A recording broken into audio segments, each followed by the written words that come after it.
So having said that, it's important to understand scope management are processes that ensures that the work involved are all necessary and there's no unnecessary work. It's in your project charter, in the definition of your project scope. It's in the acceptance criteria embedded in it. It's in the assumptions and constraint. It's in your work breakdown structure. It's in your network diagram critical path. It is in your Gantt chart. It's all there. When I say all there, scope management is embedded in there. The next one, which is very obvious, is project time management. If there's any basic knowledge of project management, it's your job to ensure that you have the processes to ensure timely completion of the project, right? So you have to plan schedule management, which is your Gantt chart, define your activities, WBS, sequence your activities, which is your critical path methodology, estimate activity resources, estimate activity durations.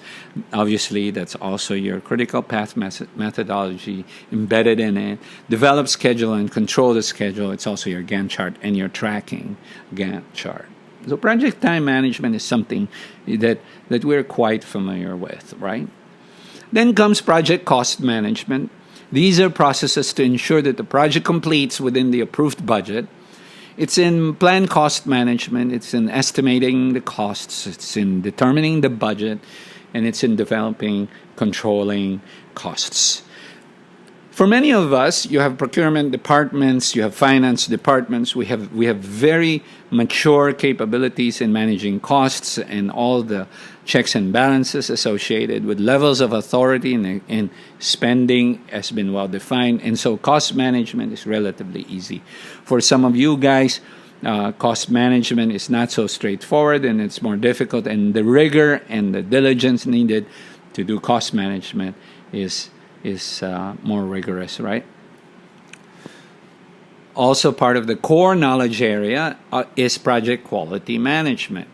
These are the processes to ensure that the project will satisfy the needs for which it was undertaken. You need to plan for quality, what level of quality you will deliver. You need to perform quality assurance, ensuring that the quality levels you need to achieve is there. And if you ever need to make trade-offs, it is the control and quality processes. Next is project human resource management. These are processes to ensure the most effective use of people. It is planning for human resources. It's acquiring a project team. It's developing a project team and managing the project team. It's pretty straightforward. I won't dwell too much on it. It's really important for you to get the best people to be part of your project, or else you're going to risk how well the project would unfold. If you don't get the best people, and in fact, if we looked at it at an extreme sense, that you get the worst people in your organization to be part of your project management, the outcome is certain. You will fail. That means that if you don't have the best people working on your project, the chances are you're not going to do well. I know this sounds like common sense, right? But this is what we see in projects all the time. That's why part of your job as a project manager is to try to do a great job convincing the stakeholders that they need to give you the best people, right?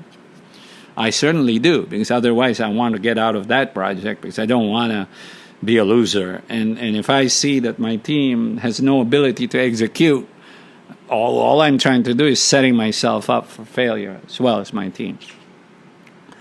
The next knowledge area is project communications management. It is planning communications, it's managing communications, it's controlling communications.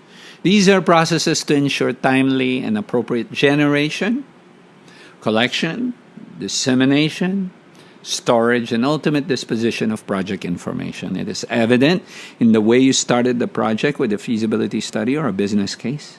It is evident in the way you progressively elaborate it into a project charter, onto the progressive elaboration, into work breakdown structures and PERT CPMs and Gantt charts and whatnot to give you the baseline. It's about execution. It's about reporting dashboards and the ability for you to do exactly that, communicate to the entire organization, project organization, information about the project. Another knowledge area is project risk management. These are processes of identifying, analyzing, and responding to project risks.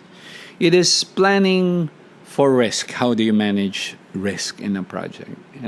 And the moment you do PERT CPM and you do the critical path, you're already doing some kind of quantitative and qualitative risk analysis for schedule risk, right? So the second part is identifying risks, performing a qualitative analysis, followed by a quantitative risk analysis, planning for what mitigation you will do in terms of risk response, and then managing and controlling the risks during implementation.